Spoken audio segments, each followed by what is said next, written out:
사랑하는 성도 여러분, 주님의 사랑으로 이 아침에 인사를 드립니다. 또 하나님의 말씀을 사모하고 주의 말씀과 동행하기 위해 이 시간 함께 하시는 모든 성도님들에게 하나님의 은혜와 평강이 오늘 하루 가득 차기를 주님의 이름으로 축원합니다. 오늘 시편 말씀 나눌 것은 시편 73편 말씀입니다. 제가 먼저 읽어드리도록 하겠습니다. 하나님이 참으로 이스라엘 중 마음이 정결한 자에게 선을 행하시나 나는 거의 넘어질 뻔하였고 나의 걸음이 미끄러질 뻔하였으니 이는 내가 악인의 형통함을 보고 오만한 자를 질투하였음이로다. 그들은 죽을 때에도 고통이 없고 그 힘이 강건하며 사람들이 당하는 고난이 그들에게는 없고 사람들이 당하는 재앙도 그들에게는 없나니 그러므로 교만이 그들의 목걸이요 강포가 그들의 옷이며 살찜으로 그들의 눈이 솟아나며 그들의 소득은 마음의 소원보다 많으며 그들은 능욕하며 악하게 말하며 높은 데서 거만하게 말하며 그들의 입은 하늘에 두고 그들의 혀는 땅에 두루 다니도다. 그러므로 그의 백성이 이리로 돌아와서 잔에 가득한 물을 다 마시며 말하기를 하나님이 어찌하랴 지존자에게 지식이 있으랴 하는도다. 볼지어다 이들은 악인들이라도 항상 평안하고 재물은 더욱 불어나도다. 내가 내 마음을 깨끗하게 하며 내 손을 씻어 무죄하다 한 것이 실로 헛되도다. 나는 종일 재난을 당하며 아침마다 징벌을 받았도다. 내가 만일 스스로 이르기를 내가 그들처럼 말하리라 하였더라면 나는 주의 아들들의 세대에 대하여 악행을 행하였으리이다. 내가 어쩌면 이를 알까 하여 생각한즉 그것이 내게 심한 고통이 되었더니 하나님의 성소에 들어갈 때에야 그들의 종말을 내가 깨달았나이다. 주께서 참으로 그들을 미끄러운 곳에 두시며 파멸에 던지시니 그들이 어찌하여 그리 갑자기 황폐되었는가 놀랄 정도로 그들은 전멸하였나이다. 주여 사람이 깬 후에는 꿈을 무시함같이 주께서 깨신 후에는 그들의 형상을 멸시하시리이다. 내 마음이 산란하며 내 양심이 찔렸나이다. 내가 이같이 우매무지함으로 주 앞에 짐승이오나 내가 항상 주와 함께하니 주께서 내 오른손을 붙드셨나이다. 주의 교훈으로 나를 인도하시고 후에는 영광으로 나를 영접하시리니 하늘에서는 주 외에 누가 내게 있으리요 땅에서는 주밖에 내가 사모할 리 없나이다. 내 육체와 마음은 쇠약하나 하나님은 내 마음의 반석이시요 영원한 분기지시라. 무릇 주를 멀리하는 자는 망하리니 음녀같이 주를 떠난 자를 주께서 다 멸하셨나이다. 하나님께 가까이 함이 내게 복이라. 내가 주 여호와를 나의 피난처로 삼아 주의 모든 행적을 전파하리이다. 아멘. 어느 분이 저에게 이런 말씀을 한 적이 있었습니다. 목사님, 부러우면 지는 겁니다. 뜬금없이 그런 말씀을 하셔서 저는 무슨 말인가 참 좀 궁금해서 이제 여쭤봐서 그 무슨 말이냐고 그랬더니 다른 사람이 잘 되는 것, 잘 사는 것 그거 보면서 부러워하면 내 인생에 지는 모습을 보인다 그러는 거예요. 가만히 생각해 보니까 이 성경 안에 있는 그 내용과 좀 연결을 해봤더니 이 다른 사람의 잘 되는 것 그런 것들 이제 축복해주면은 괜찮지만 그런 것들을 부러워하는 그 모습이 자족함에서 떠난 모습이다라고 하는 것을 발견하면서 저 말 참 성경적이다라고 이렇게 해석을 한 적이 있었는데요. 특별히 저희들이 살면서 이제 남들을 부러워한다. 그들의 어떤 그 상황들을 부러워할 때 보면 정상적으로 잘 되고 있는 것들을 부러워하면 그건 괜찮습니다. 어떻게 보면 또 우리도 저들처럼 좀 잘 되면 좋겠다라고 하는 바람과 소망도 가질 수 있지만 부정된 방법으로 세상에서 성공을 하고 부를 축적을 하고 또 그 가진 부를 가지고 세도를 부리는 것들을 바라보면서 우리의 마음속에서 그들을 부러워하는 마음이 생긴다고 한다면 이것은 큰 문제라고 한다는 것이죠. 근데 그런 게 있습니다. 우리들에게 있어요. 생활하다 보면 자꾸 그런 것들이 생겨나는데 뭐 이제 뭐 자영업하는 분들도 이런 유혹들 가끔 있지 않습니까? 나 오늘 시편 기자의 말처럼 나는 정직하게 행했고 부정된 곳에 손을 대지 않고 정말 깨끗하게 손을 씻고 이 영업을 하고 장사를 했는데 자기한테 돌아오는 거는 나라에서 세금 떼는 거를 너무 많이 떼가기 시작을 하고 그러니까 뭐 번 것 그리고 이거 계산하고 나니까 남는 게 별로 없는 거예요.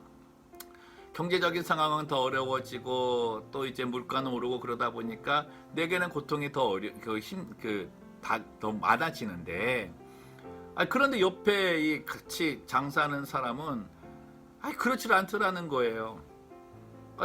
그래서 어떻게 저렇게 이렇게 뭐 장사가 잘 되는 부분도 있겠지만 그때 어려움이 없이 저렇게 잘 살까 얘기해 봤더니 뭐 세금도 이래저래 다 떼먹고 뭐 카드나 이런 부분들 받기보다는 현금 받고 그 현금 받은 것도 보고도 안 하고 이래가지고 이 부가 이렇게 축적이 되더라는 거죠. 그런 거 보면서 어떻게 해요?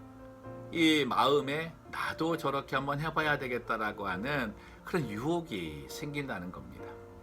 여러분 이 유혹되는 그 순간에 우리의 마음의 그 상태를 오늘 이 시편 기자가 뭐라고 얘기하냐면 26절의 말씀처럼 내 육체와 마음은 쇠약해졌다라고 이야기하는 거예요. 그러니까 우리의 마음이 이 견고하지 못하고 쇠약해지고 연약해지게 되면 우리는 죄의 것에 손을 대기 시작을 하고 부정된 것에 그것에 이익이 있다고 하면 시선을 돌리게 된다는 것입니다. 오늘 시편을 쓰고 있는 이 아삽이라고 하는 사람은 저희가 좀 알아야 될 필요가 있는데 여러분 이 시편 처음에 읽으면서 정말 나와 같다는 그런 생각 안 가져보셨습니까? 2절 이후부터 시작해서 14절까지가 정말 지금의 이 세상 모습 악한 일을 하면서도 떵떵거리고 잘 살고 정말 그렇게 부정대에 얻은 그것을 가지고 자손에게 물려주고 또 자손에게 물려주고 그러면서 그 자손들도 지금 뭐 그렇게 잘 사는 것 보면서 참이 어떻게 저럴 수 있을까 쟤네들 벌 받아야 되는데 그런 마음도 있지만 또 그 한편으로 부러워하는 마음도 생길 수 있다고 한다는 거죠. 그래서 저는 이 말씀을 읽으면서 정말 제 마음에 양파 껍질을 하나씩 이렇게 벗겨내면서 내 내면에 있는 이 세상에 대한 세상의 가치 어떤 그런 성공 어떤 물질 번영 이런 것에 내가 다시 눈을 돌리고 부러워하는 마음이 드러나고 있는 것은 아닌가 그런 마음을 좀 가졌는데요. 그 가운데에 이 아삽이라고 하는 사람도 똑같은 마음을 가진 거예요. 이 아삽이라고 하는 사람이 누구냐면 이 다윗이 왕이 된 이후에 이 블레셋에 있는 그 법궤를 가져오는 일이 있었습니다. 이전에 그 전쟁에서 져가지고 법궤가 블레셋 땅으로 갔는데 블레셋에서 이제 법궤를 가지고 올 때 율법적으로 그 법궤를 옮기기 위해서는 제일 앞에 찬양대가 서야 됐었습니다. 근데 그 찬양대의 지휘자가 바로 이 아삽이었습니다. 그러니까 아삽이 그 어려운 자리에 정말 이 법궤를 가져오다가 첫 번째는 그 사람이 죽는 일까지도 생겼잖아요. 그 두려운 일에 하나님께서 이 아삽이라고 하는 사람을 지명하셔 가지고 찬양대에 그 지휘하는 그런 사람으로 부르신 거예요. 컬링을 하신 거예요. 그런 그 자리가 얼마나 참 그 어떻게 보면 축복이지만 하나님을 대면한다는 것에 그 두려움이 있었겠습니까? 믿음도 참 그렇고 보면은 어떻게 보면 견고한 그런 믿음이 있는 사람이잖아요.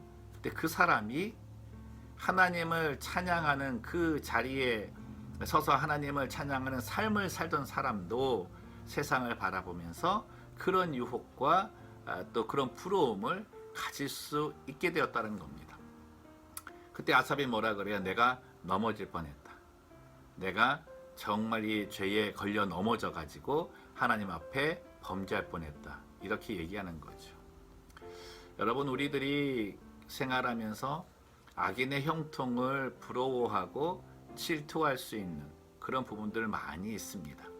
근데 그때 우리들이 그 자리에서 떠나서 그 쇠약함이 견고해 줄 수 있는 방법이 무엇이냐면, 오늘 이 아삽이 찾은 방법을 우리가 좀 같이 나눴으면 좋겠는데, 그게 바로 이 17절 말씀. 하나님의 성소에 들어갈 때에야 그들의 종말을 내가 깨달았나이다. 예배 드릴 때 내가 그 자리에서 떠날 수 있고, 예배 드림을 통해 하나님을 내가 알면서 하나님을 직접 깨닫게 되면서 세상에 대한 부러움이 사라지게 된다는 거예요.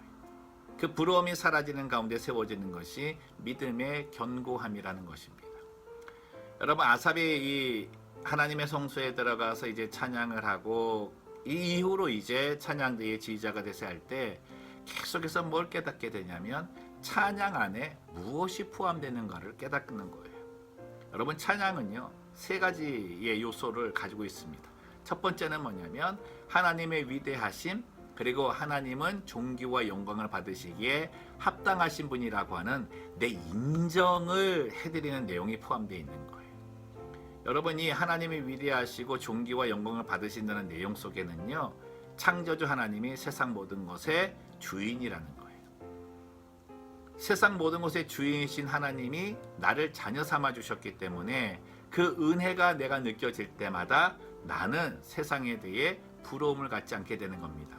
두 번째는 뭐냐면, 창조주 하나님은 선을 행하시기 때문에 악인의 형통함을 두고 보지 않으신다는 거예요.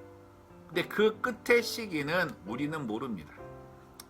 여러분, 이스라엘 백성들이 430년 동안 애굽에 종살이를 할 때 종살이하는 건 너무 힘들었잖아요. 그럼에도 불구하고 하나님께서 430년이라고 하는 것을 기다리신 이유는 아말렉 족속이라고 하는 족속의 악인들의 형통함의 끝을 기다리셨기 때문입니다. 여러분, 그래서 이 찬양 속에서는 하나님은 선을 행하시는 분이시고 선한 자에게 반드시 복으로 갚으신다는 것. 두 번째는 악인의 형통함이 우리 눈에는 형통함으로 보일지 모르지만 하나님께서는 하루아침에 멸절하시는 그런 안개와 같은 것으로 삼고 계신다는 거죠. 그 모습, 그 내용들이 그 찬양 속에 담겨져 있는 겁니다. 그래서 우리는 하나님의 정의와 공의를 찬양할 수 있는 거죠. 두 번째 찬양 안에 이제 포함되어져 있는 내용은 이 내 삶에서 하나님 한 분만으로 만족할 수 있다라고 하는 고백입니다. 여러분, 이렇게 생각해 보십시오. 이 벤츠 차 좋잖아요. 이 벤츠 회사 회장 아들이 자기 친구의 아버지가 벤츠 회사에서 가장 비싼 차를 산 거예요. 그래가지고 그것을 샀다고 자기 친구가 자기한테 얘기를 하는 거예요. 그럼 벤츠 회사 회장 아들이 그 이야기를 듣고 부러워하겠습니까? 자기는 어떻게 해요? 언제라도 가질 수 있는 건데, 그 벤츠 회사 모든 차가 자기 아버지 차인데 뭘 부러워하겠습니까? 우리가 그런 거예요. 우리가 하나님께 대하여 시선을 바로 잡고 그분이 세상 모든 것의 주관자라고 하는 것을 믿으면요, 세상의 것에 부러움이 별로 없습니다. 언제라도 어떻게 해요? 내가 얻을 수 있고 가질 수 있고 누릴 수 있기 때문이죠. 근데 꼭 기억하십시오. 내가 가질 수 있고 누릴 수 있고 얻을 수 있는 것에 내 욕심이 없으면 우리는 그것으로 기쁨을 얻을 수 있습니다. 축복을 얻을 수 있습니다. 근데 거기에 욕심이 포함돼서 하나님의 것을 구한다고 한다면 오히려 그것은 하나님께 대하여 부정된 것에 손을 댈 수 있는 그런 것으로 바뀔 수 있게 된다는 거죠. 여러분의 찬양은 하나님 한 분이면 됩니다. 당신이면 됩니다. 그런 고백이 있는 거예요. 그런 고백이 있는 자에게 하나님께서 주시는 은혜가 바로 2주 전에 말씀드린 여호와 이레의 은혜라고 하는 거죠. 그래서 어떻게 해요? 찬양의 이제 마지막 세 번째 요소는 뭐냐면 하나님의 그 여호와 일의 역사하심이 내 삶에 이루어지기를 소망합니다, 소원합니다 라고 하는 그 간절한 내용이 포함되어 있는 것입니다. 여러분, 이 하나님에 대해서 우리가 찬양을 할 때 내 믿음의 쇠약함이 견고해질 수 있다. 이 모든 찬양의 내용을 하나님께서 우리에게 행해 주신 가장 큰 일이 무엇입니까? 바로 예수 그리스도를 이 땅에 보내셔서 십자가에 달려 죽게 하심으로 우리의 모든 죄를 용서하셨고 3일 만에 부활하심으로 죽음의 권세까지 이기신 분이라는 거죠. 여러분, 이거 기억해야 내 찬양이 온전한 찬양이 될 수 있고 내 기도에 힘이 실릴 수 있습니다. 여러분, 예수님께서 십자가에 달려 죽으셨다고 한다는 얘기는요, 이 땅에서 십자가에 달려 죽으실 만큼의 그런 죄악들, 내 마음에 그런 거짓된 것들 다 가져가신 것도 있고, 또 하나는 뭐냐면 이 죽음과 같은 것, 지금도 십자가에서 달려 죽기까지 우리를 사랑하셨기 때문에 지금도 우리를 사랑하셔서 붙들고 계신다는 거예요. 오늘 시편 기자가 말하는 것처럼 하나님께서 내 오른손을 붙들고 계신다는 것, 지금도 하늘에서 하나님 우편에서 나를 위해 중보 기도하고 계신다고 하는 그 약속의 말씀을 우리를 통해 기억하게 하신다는 것입니다. 부활하신 사건은 무엇입니까? 죽음의 권세를 이기신 거잖아요. 죽음과 같은 상황이 우리에게 너무나 많은 거예요.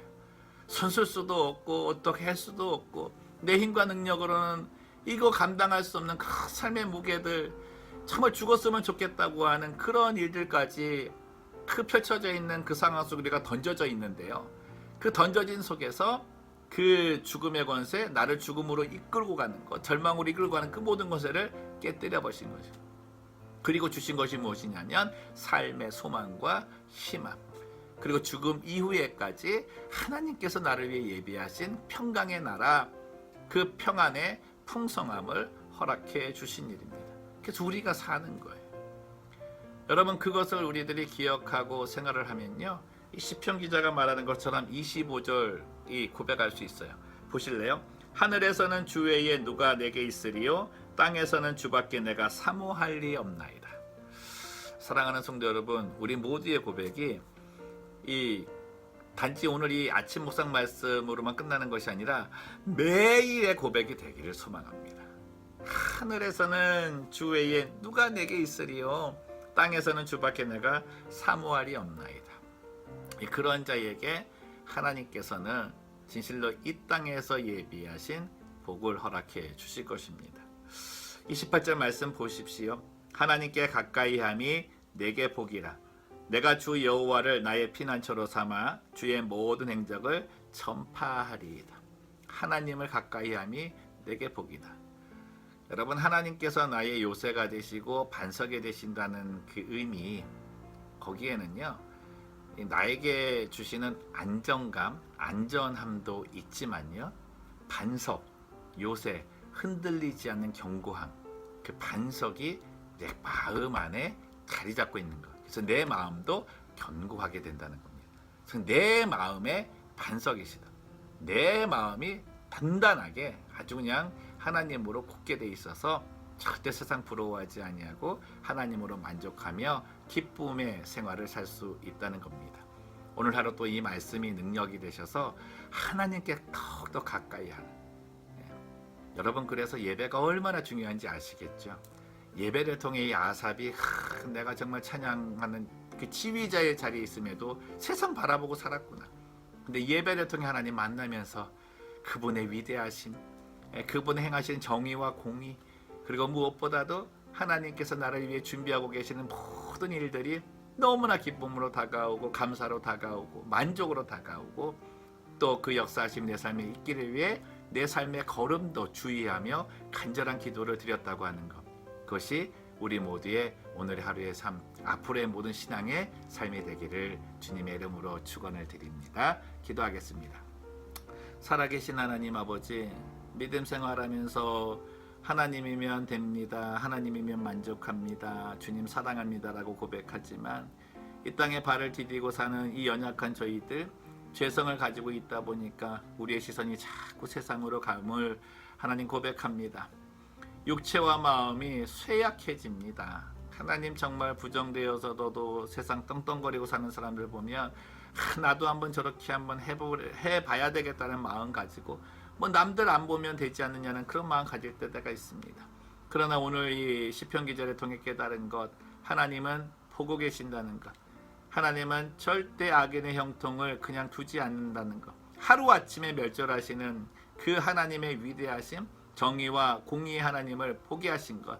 그래서 우리가 어느 순간인지 몰라도 전멸되는, 멸절되는 그런 대상이 아니라 하나님께서 주시는 여호와 이레의 축복을 받고 준비된 것을 먹고 마시고 누릴 수 있고, 또 하나님께서 주신 그 마음의 평안함, 평강의 풍성함을 통해서 정말 하나님을 가까이 하는 것이 복임을 전파할 수 있도록 살게 하신다는 그 대상임을 우리가 더욱더 깨닫고 감사하게 하여 주시기를 원합니다. 하나님, 주님을 바라보기를 원합니다. 주께 온전히 서 있기를 원합니다. 예배에 집중하여 예배 속에 하나님 만나게 하시고 하나님의 그 역사하심을 날마다 체험하며 전하는 주의 백성 되게 하여 주옵소서. 오늘 한 날도 우리 모든 성도님들 건강을 지켜주시고 하나님 코로나 상황에 코로나 절대 걸리지 않도록 도와주시고, 또 몸의 질병이나 힘든 모든 경제적인 상황, 오늘 주의 말씀을 봅니다. 정말 그 찬양하는 자리에서 떠나지 않게 하시고 계속해서 찬양하는 자리에서 하나님의 위대하심, 하나님의 이레의 준비하심, 그것을 채워 얻고 사는 주의 백성 되게 하여 주옵소서. 감사하며 걸어가신 예수님의 이름으로 기도드리옵나이다. 아멘.